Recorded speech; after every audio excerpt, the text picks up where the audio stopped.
nosso lado, tem o nosso papel, mas nós damos fruto também porque nós estamos na videira. João capítulo 15, versículo 5. Eu sou a videira, vocês são os ramos. Se vocês estiverem ligados em mim, vocês darão muito fruto.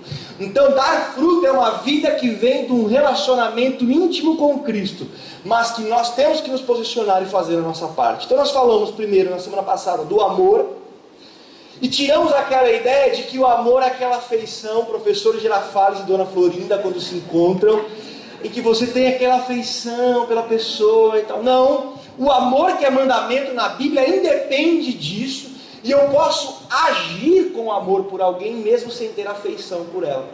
Então eu posso agir como eu gostaria de ser tratado, e não agir com ela como eu não gostaria de ser tratado. Isso seria agir com amor em relação a uma pessoa, mesmo que eu não tenha afeição por ela. E esse ato de amor não precisa fluir da afeição, ele flui da obediência ao mandamento de amar o próximo como a si mesmo, como Cristo nos amou.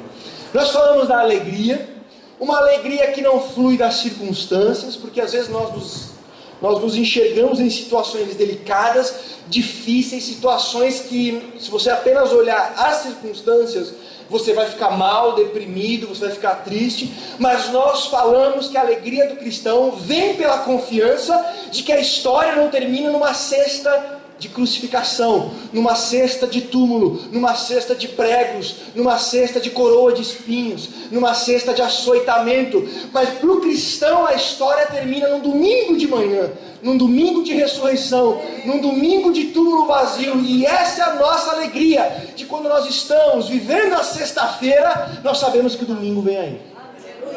Então é uma alegria que brota da esperança. E nós falamos da paz.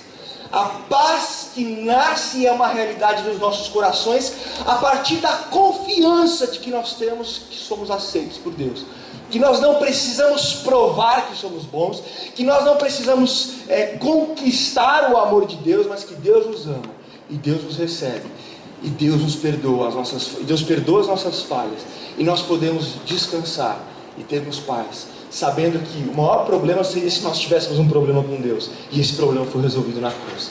Então nós estamos em paz. Bom, isso foi o que falamos semana passada. Eu gostaria de hoje falar de mais 2 desses gominhos do fruto do Espírito. Longanimidade ou paciência. A primeira coisa que nós precisamos entender é que longanimidade, paciência, é antes de tudo uma característica, uma marca de Deus. É a capacidade de levar uma pancada e não responder na mesma moeda. De ser provocado, mas adiar a sua ira. Não reagir conforme aquela provocação. E a Bíblia vai dizer em Neemias 9,17 que Deus é tardio em se irar. É essa a ideia de longanimidade, e essa a ideia de paciência. É a capacidade de ser ofendido, ser provocado, mas conseguir suportar mais tempo do que o normal antes de uma ação ou um ato de ira. Longanimidade. É aquilo que está em Gênesis capítulo 15, versículo 16, que quando Deus vai falar para Abraão que o povo vai ser escravo no Egito, o que ele diz?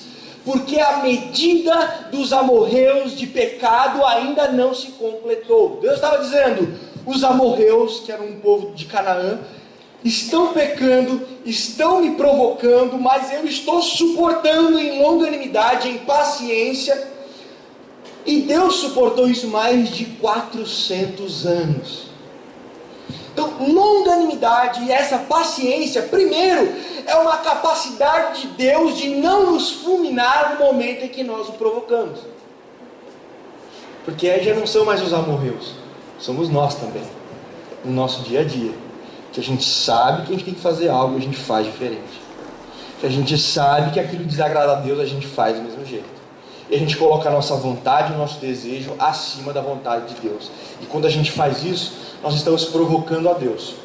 E talvez se nós fôssemos Deus, nós pegaríamos uma tocha, uma brasa viva, acabou. Ia ser justo? Ia, mas não ia ter longanimidade. A longanimidade é essa paciência longa, é essa capacidade de não se aborrecer, de não explodir, de filtrar aquilo que nos ofende, de filtrar aquilo que nos atinge, de tal forma que nós não agimos com ira, que nós não agimos retribuindo na proporção que fomos ofendidos. E hoje nós vivemos numa comunidade que está à flor da pele. Hoje você olha mais ou menos para uma pessoa, a pessoa acha que você está contra ela, que você quer matar ela. As pessoas estão à flor da pele, você erra um pouquinho na direção do carro, entra um pouquinho na pista de alguém, as mulheres entram mais, brincadeira, gente. Mas é perigoso, perigoso. Gente, aniversário, hoje é festa, hoje é tudo... Hoje está tudo numa boa, hoje tudo é festa. Mas a gente troca um pouquinho de pista e a pessoa já começa a te xingar muitas vezes, já começa... O farol abre, não deu um segundo, a pessoa já está buzinando atrás de você e achando que você não se preocupa com... Essa pessoa não está nem aí para ninguém, não se preocupa com ninguém, só pensa nela. A pessoa já constrói uma teologia do terror em cima de uma atitude simples. As pessoas estão à flor da pele. Hoje é a era do dano moral. Tudo é dano moral. Tudo é dano moral. A pessoa te deu bom dia, ó, dano moral, hein? Vou entrar com dano moral contra você, né? Você não me deu tchau, dano moral. Você fez dano moral, dano moral, dano moral, dano moral coletivo, dano moral de pessoa jurídica, dano moral de pessoa física, dano moral, dano moral, dano moral. Porque reflete a incapacidade da nossa geração de lidar com crítica, lidar com ofensa, lidar com provocação. Só que quando a gente fala de cristão, e quando nós olhamos que Deus é assim, quando nós olhamos para Jesus, bom, eu não aguentava uma semana com os discípulos. Você indo para morrer, você depois de treinar os caras 3 anos, eles estão no caminho discutindo quem é o maior entre eles. Meu, eu vou matar esses caras. Miguel, desce aí com a tua espada de fogo e chega mordendo tudo aí. Mas Jesus não, Jesus vai, pega o Pedro, que negou Jesus, e fala: apacenta as minhas ovelhas. Longanimidade, paciência, essa capacidade de filtrar as ofensas, de filtrar aquilo que nos machucaria, e que numa condição normal nos faria reagir com ira, nos faria agir com uma explosão, porque somos cristãos, parecidos com Deus, cheios do Espírito Santo. Isso passa por um filtro da longanimidade. Agora, entenda algo, eu não estou falando que longanimidade é indiferença. Não é indiferença. Indiferença é quando você não está nem aí. A pessoa falou, dane-se o que ela falou. Isso não é longanimidade. Isso é indiferença. E indiferença é o contrário de amor. Longanimidade, a ofensa acontece, a ofensa machuca. Acontece que vai ocorrer um filtro. Por exemplo, quando você fala uma coisa, alguém te ofende assim, eu acho que você não... Tá, fala alguma coisa de você, você fala assim: o que vem de baixo não me atinge. Já atingiu, irmão. Já atingiu. E você já reagiu com ira. E você já reagiu com uma explosão. Porque você foi atingido. Então essas frases muitas vezes querem expressar uma indiferença. Elas mostram que falta longanimidade. Porque na longanimidade você não tenta diminuir o outro. Você não tenta maltratar a pessoa. Porque você está reagindo e está retribuindo mal com mal. Não é indiferença, é um poder de recuperação vindo do Espírito. É um poder de recuperação vindo do Espírito. Você leva um soco no queixo, por uma palavra, por alguma atitude, e dói, você sente, mas o seu compromisso com Cristo e a sua vida cheia do Espírito Santo te recuperam na hora. E você não se deixa abalar. Isso tem a ver com longanimidade. Benjamin Franklin diz assim: escreve as ofensas na areia e os elogios na rocha. Escreve na areia, porque a hora que alguém escrever e você está pensando em se machucar, o mar vai vir e vai apagar aquilo, e a longanimidade resolveu a questão. Agora a gente faz ao contrário, a gente pega as ofensas, escreve na pedra, bem escritinho, letra de forma grande, e os elogios a gente põe na areia e deixa a areia, o mar levar, e a gente foca nas ofensas.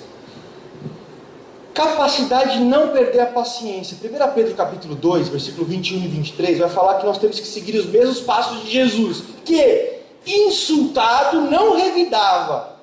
Quando sofria, não fazia ameaças. Imagina Jesus na cruz lá, e os caras judiando dele, os fariseus lá, falando, desce daí se você for, tal. Isso é provocação, isso é ofensa. Se eu sou Jesus, eu falo, calma que um dia eu vou estar sentado num trono branco. Você vai ficar pianinho, viu?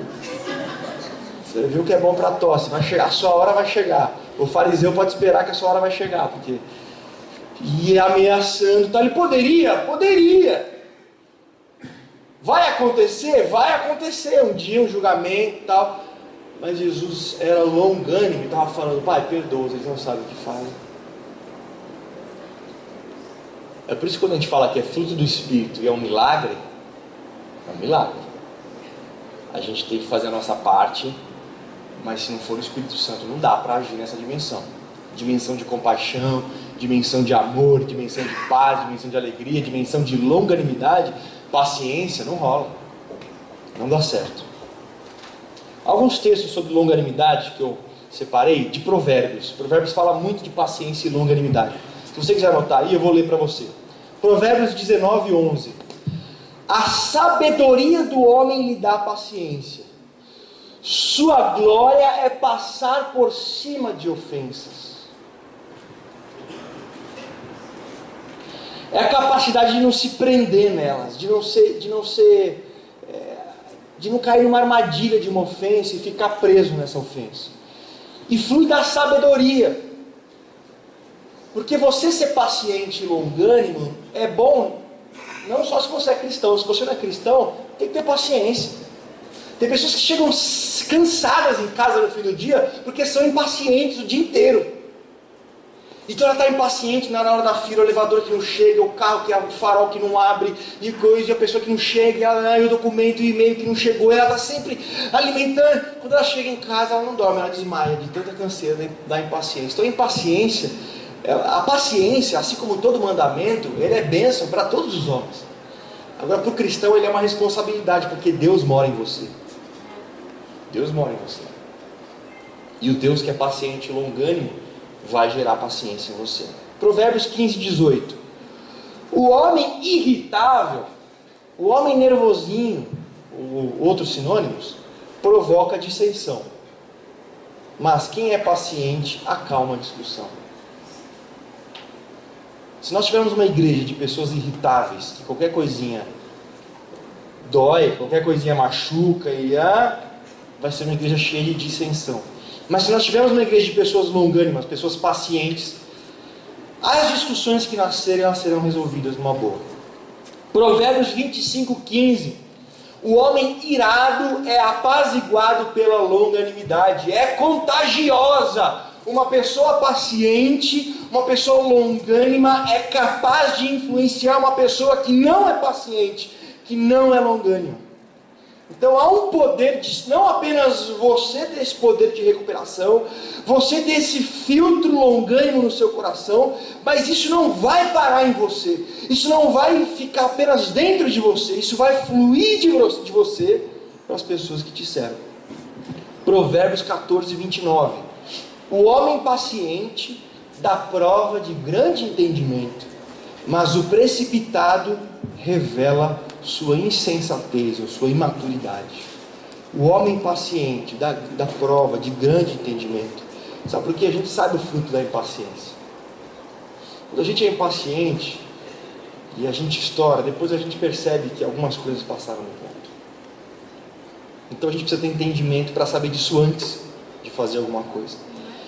Provérbios 16, 32. Esse aqui é legal. Melhor é o homem paciente do que o guerreiro. Melhor é um homem com paciência do que um soldado de guerra. Mais vale controlar o seu espírito do que conquistar uma cidade. O maior desafio da minha vida, da sua vida, não é conquistar o emprego, o mundo. O maior desafio da sua vida é conquistar você mesmo. É você controlar você mesmo. é você controlar o seu próprio espírito, eu controlar o meu próprio espírito. Esse é o nosso maior desafio, e isso vai gerar longanimidade, vai gerar paciência. Mas longanimidade tem um outro aspecto interessante também, que é a capacidade de não desistir das pessoas, de não jogar a toalha. É a capacidade de olhar para alguém que está todo mundo olhando e falando que não dá mais. A longanimidade no seu coração vai fazer com que você ainda acredite naquela pessoa, e dê mais uma oportunidade para ela, e dê mais uma chance e ainda acredite nela. Tem pessoas, irmãos, que se você não acreditar nela, não adianta você querer também, agora eu vou acreditar em todo mundo, no mundo inteiro, e para sempre, amém. Não, mas tem pessoas próximas de você, que a família já não acredita mais nela, os pais já não acreditam mais nela, o chefe não acredita mais nela, ela não acredita mais nela. E se não for um filho de Deus, olhar para essa pessoa com longanimidade e ainda acreditar nela, essa pessoa está condenada para sempre. Então, no seu círculo social, no seu círculo de amizade, no seu círculo familiar, há pessoas para as quais todos já jogaram a toalha. E a única chance dessa pessoa é se você não jogar a toalha. E eu e você só faremos isso se nós tivermos longanimidade. A longanimidade nos coloca diante de uma opção: ou eu jogo a última pá do enterro de terra dessa pessoa, ou eu vou ser a única pessoa que ainda vou manter a toalha na mão. Por mais complicada que ela seja, por mais problemática que essa pessoa seja.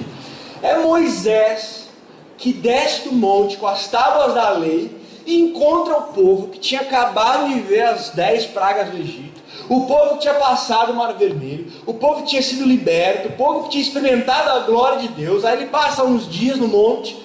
Quando ele desce, o irmão dele criou um bezerro de ouro com objeto do povo, dizendo: eis aí o Deus que tirou vocês do Egito. E aí quando Moisés pergunta, ele fala: não, eu joguei no balde lá de ouro, saiu um bezerro de ouro. E aí Deus fala: Moisés, vamos continuar, gente, só? O que você acha? Deus testando o coração de Moisés. E aí, Moisés, vamos descartar o povo? O que você acha? Esse povo é muito teimoso, é muito difícil. E aí, Moisés, qual o seu parecer? Aí Moisés fala: Senhor, o Senhor é tão longânimo, o Senhor é tão bom, tem misericórdia desse povo, ou tira o meu nome do livro da vida. Longanimidade. Deus precisa de pessoas que não desistam. E algumas pessoas próximas de você precisam que você seja essa pessoa, que ainda acredite, que ainda tem uma palavra de vida sobre ela, que ainda tem uma palavra de fé, de esperança sobre essa pessoa.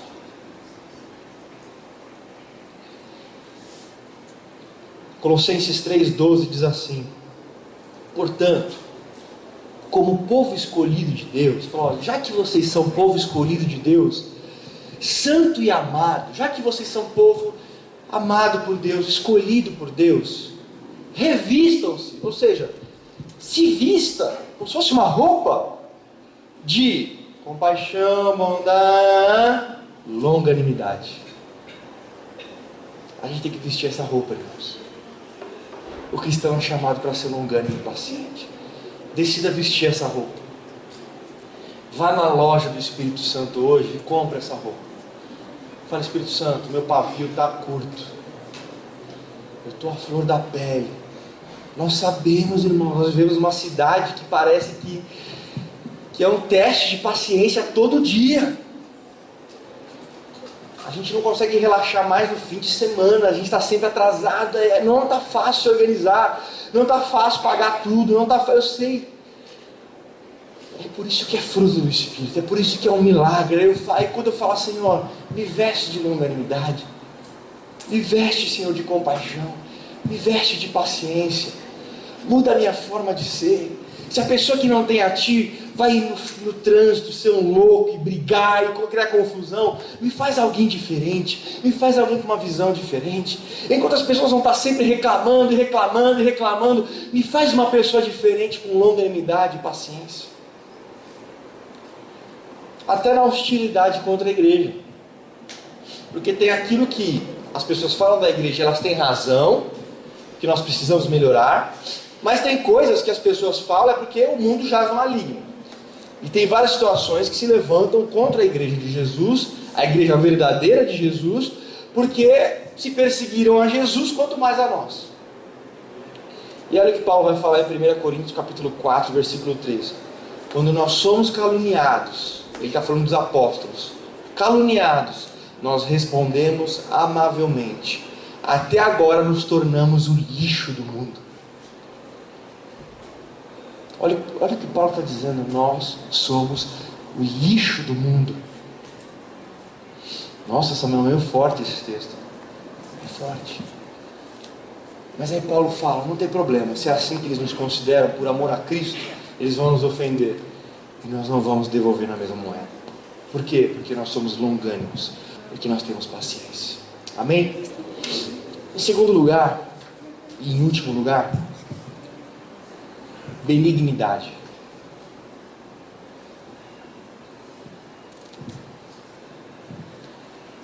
Benignidade é uma palavra que a gente não usa no nosso dia a dia, mas ela significa ternura, gentileza, doçura, brandura. Uma pessoa benigna é uma pessoa graciosa, é uma pessoa gentil, uma pessoa cheia de graça. É o contrário daquela pessoa que é inflexível, aquela pessoa que é sempre exigente, aquela pessoa que é sempre áspera, aquela pessoa que é sempre mal-humorada, aquela pessoa que é bruta no seu cotidiano. A pessoa benigna é diferente disso. A pessoa benigna, ela não é um porco-espinho, que quando as pessoas se relacionam com ela, sempre saem feridas pelas palavras, feridas pela postura, feridas pela atitude. A pessoa benigna, ela não tem esses espinhos. Mas na igreja a gente tem um monte de porco-espinho. Pessoas que machucam com as palavras, pessoas que não medem as palavras, aquilo que vão falar, que vai trazer um ferimento. O cristão perde sim a piada para não perder o amigo. Que palhaçada é essa de que eu perco o amigo, mas não perco a piada? O cristão perde a piada para não ferir, para não machucar. O cristão benigno, ele é cheio de ternura, gentileza e doçura, e tem um poder atrativo. Martinho Lutero vai falar o seguinte: os seguidores do Evangelho não devem ser inflexíveis e amargos, mas antes gentis, suaves, corteses, do que deveria encorajar outros a buscarem a sua companhia. Nós precisamos desenvolver uma ternura, uma gentileza, uma doçura tal, que nós tenhamos um poder atrativo para as pessoas que precisam de alguém. E não o poder de repelir pessoas com a nossa forma de ser, de falar e a nossa fisionomia muitas vezes. Então Lutero está falando, olha, a nossa forma de ser, de olhar, de falar, de nos relacionar, deveria encorajar as pessoas a se aproximarem de nós. E Jesus tinha isso. Em Marcos, no capítulo 8, as crianças se sentiram cativadas por Jesus. E criança não é fácil não, meu irmão. Tem uma ou outra que vai com todo mundo, mas normalmente não é assim não. Normalmente a criança se pega no pai, se pega na mãe, e para ela confiar em alguém é um processo. Aí as crianças estão empolgadas para ir até Jesus. Aí os discípulos que não tinham benignidade, não vai passar ninguém aqui. Não vai passar ninguém, o mestre está aí e tal. Aí vem os que não são benignos. Não, aqui nós somos o FBI de Jesus aqui, então não pode, a gente não permite e tal. Aí Jesus, deixa eles vir. Eles estão vindo porque eles foram atraídos. Eles se sentem, a minha brandura, a minha doçura, a minha gentileza, a minha graça atraiu os pequeninos, e deles é o reino dos céus. Aí eu fico imaginando a cena, não está na Bíblia, hein? Não vai contar por aí. Mas os discípulos abrindo o caminho, as crianças passando, mostrando a língua, já pensou nisso? Você acha que não aconteceu? Quem sabe? Não sei, né? Imagina a criança. Chora na cama que é quente.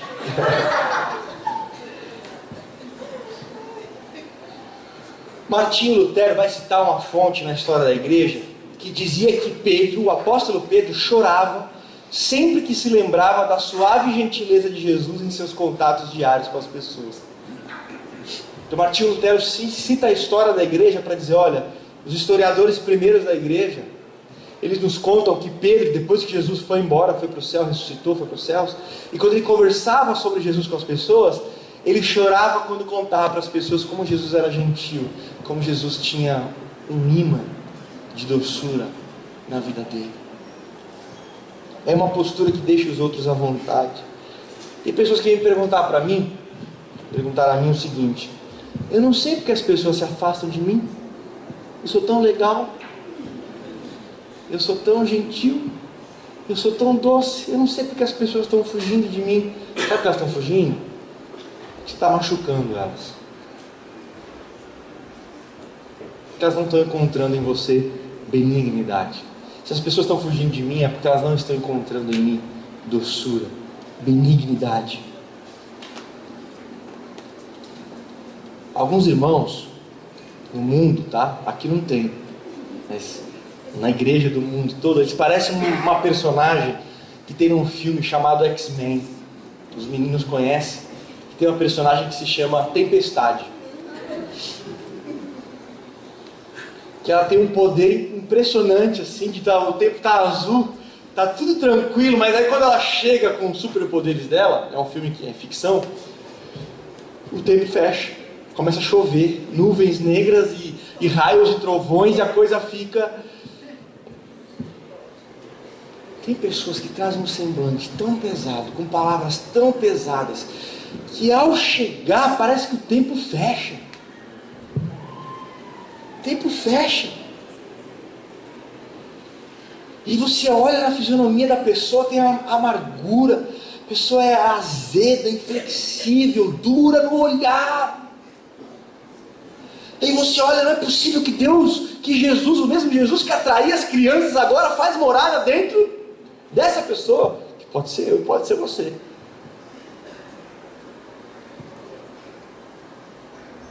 E as pessoas estão fugindo, porque as pessoas fogem de tempestade. Se for aqui na Ribeira do Vale, então a gente foge mais ainda para dar enchente. Tem uma história do presidente Thomas Jefferson, que é uma história de que ele estava a cavalo com um grupo, eles estavam atravessando parte do país, eles tiveram que atravessar um rio, e aqueles homens, o rio estava um pouco forte, a correnteza, e aqueles homens a cavalo estavam atravessando o rio, aos poucos. De repente chegou um estranho que estava a pé e não conseguiria passar a pé o rio, mas o cavalo é mais forte.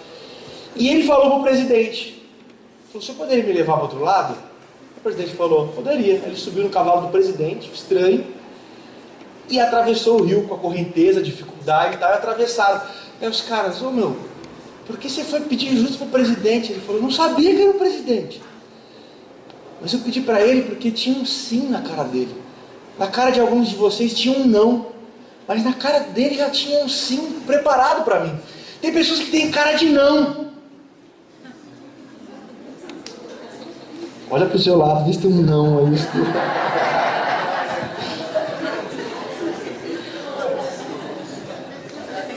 Samuel, tem um não e 3 exclamações assim. Agora quem sabe tem um grande sim do seu lado, mas o cristão é o que tem cara de sim. Tem uns não sei às vezes que estão no meio do caminho, passa para a turma do sim. Eu tenho cara de sim, o meu olhar é um sim, as minhas palavras são um sim, a minha postura em relação a você tem que ser um sim. A minha atitude em relação a você é um convite para que você se aproxime, para que você se sinta à vontade quando estiver ao meu lado, para quando as pessoas estiverem ao seu lado. Philip Yancey tem um livro muito bom, se você quiser, para quem gosta de livros indicados, Maravilhosa Graça. Ele conta que se encontrou com uma prostituta, uma mulher que estava sem casa, estava doente, estava sem comida, a vida dela estava um caos, uma filha de 2 anos, sofrendo. E aí o Filipiano se perguntou para ela: por que você não vai até a igreja? Ela respondeu: por que eu iria a uma igreja? Eu já me sinto terrível o suficiente. Eles vão fazer com que eu me sinta ainda pior. Será que é isso que as pessoas estão encontrando em nós, cristãos, que seguimos a Jesus? Que Jesus atraía? E Jesus não precisava passar a mão na cabeça de ninguém. Jesus chamava pecado de pecado, erro de erro, e ao mesmo tempo os publicanos estavam do lado dele, tinha prostitutas perto dele, pecadores perto dele. Ele tinha um rosto de sim, um rosto de convite. E quando uma mulher fala algo assim, é porque ela não está encontrando a mesma coisa em nós. Quer ver uma prova disso? Quantas vezes você já viu pessoas dizerem o seguinte: ah não, eu estou com a minha vida aí meio desorganizada, mas quando eu estiver bem, quando eu acertar a minha vida, eu vou na igreja. Por que ela fala isso? Porque ela sabe que quando ela entrar na igreja, ela não vai ser aceita. Para começar um processo com os irmãos, na família, na igreja. Então ela acha que ela tem que primeiro acertar tudo e virar o bonequinho perfeito, aí ela pode participar. Porque muitas vezes o nosso olhar, mas a gente não falou nada, mas o nosso olhar, a nossa forma de receber, a nossa forma de abraçar, a nossa forma de estarmos juntos, faz acepção de pessoas, repele pessoas, afasta pessoas. Tem uma organização em Los Angeles, que é uma linha de pedidos de desculpas. Foi criada uma linha de pedidos de desculpas por uma associação nos Estados Unidos, que você pode ligar e abrir o seu coração com um telefonista ou uma telefonista que você não conhece, para que você possa ficar à vontade de botar para fora aquilo que você precisa colocar para fora. E a média são de 200 ligações por dia.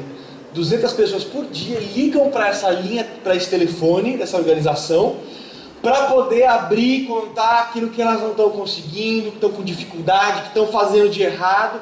E a nossa pergunta é: será que essas pessoas não podiam olhar para a minha vida e para a sua vida e fazer isso conosco, ao invés de ter que ligar para um telefone, ao invés de ter que gastar com uma chamada? Elas não poderiam encontrar isso em nós e ter como resposta não julgamento, não ferir, não atacar, mas encontrar ternura, encontrar doçura, encontrar um olhar que não vai mudar, seja o que elas nos falarem. Essa pessoa chega: você não sabe o que eu fiz. Não, pode contar, estou contigo. Eu fiz isso. Não acredito, você teve coragem. Acabou, irmão, acabou tudo. Acabou tudo. O benigno, ele não perde esse olhar de Deus, esse olhar do Espírito Santo.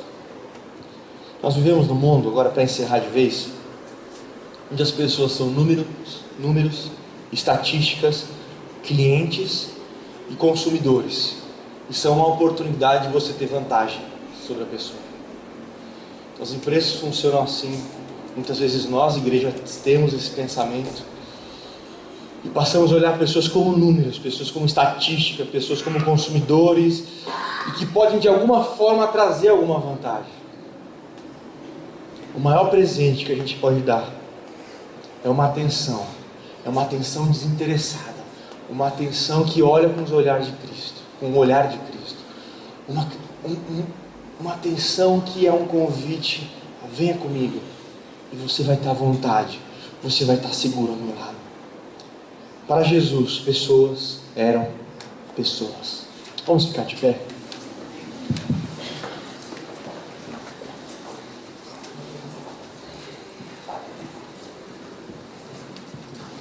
Ser cristão é compaixão, ser cristão é amor, ser cristão é alegria, ser cristão é paz. E ser cristão é longanimidade, paciência. E ser cristão é benignidade, amabilidade, doçura. Deus está tratando com a gente nesse tempo. Deus está tratando com o nosso coração. Eu estou falando aqui, mas eu passo a semana sendo tratado nessas áreas que eu vou falar. E Deus vai moendo meu coração, e toda hora eu tenho que falar: ixi, eu fiz tanta burrada nisso aqui. Mas Deus corrige a quem Ele ama. E Deus está tratando com a gente, porque não existe nada mais alto, mais sublime de alcançar do que ser parecido com Jesus. Você pode ficar milionário, bilionário, você pode ser a pessoa mais bonita do mundo, você pode conquistar o que você quiser, ter o cargo mais importante do mundo, enfim, tudo que você alcançar não chega nem nas unhas dos pés de ser parecido com Jesus. Esse é o tesouro maior que nós podemos alcançar. Então eu queria orar com você no seu lugar mesmo, que Deus ministrasse no nosso coração e aumentasse a nossa paciência, que Ele aumentasse a nossa longanimidade, e que Ele aumentasse a nossa amabilidade, a nossa ternura, a nossa benignidade. Senhor, nós nos colocamos diante de Ti, porque nós somos tão falhos, Senhor. Nós não conseguimos passar um dia, Senhor, sem falhar nestas coisas, sem ter a compaixão que deveríamos ter, sem amar como deveríamos amar, sem nos alegrar como deveríamos nos alegrar, sem ter a paz que deveríamos ter, sem ter a paciência, a longanimidade que deveríamos ter, sem ter a amabilidade, a benignidade que deveríamos ter. A Tua palavra diz que o Senhor é longânimo, e se o Senhor é longânimo, o Senhor não desiste de nós. A Tua paciência é sobre as nossas vidas. Então nos ajuda, Senhor. Nos ajuda. O que nós queremos é que as pessoas olhem para nós e vejam Jesus. Nós não queremos ter uma carteirinha de cristão, nosso nome num hall de membresia de alguma igreja. Isso não representar nada, porque nós temos um compromisso, uma relação, uma aliança contigo profunda. E nós queremos que isso irradie na nossa vida. Irradie no nosso ser. Perdoa, Senhor. Perdoa a nossa impaciência, perdoa a dureza do nosso coração, perdoa a nossa rigidez, Senhor. Ajuda-nos, Deus, ajuda-nos a nos vestir de longanimidade.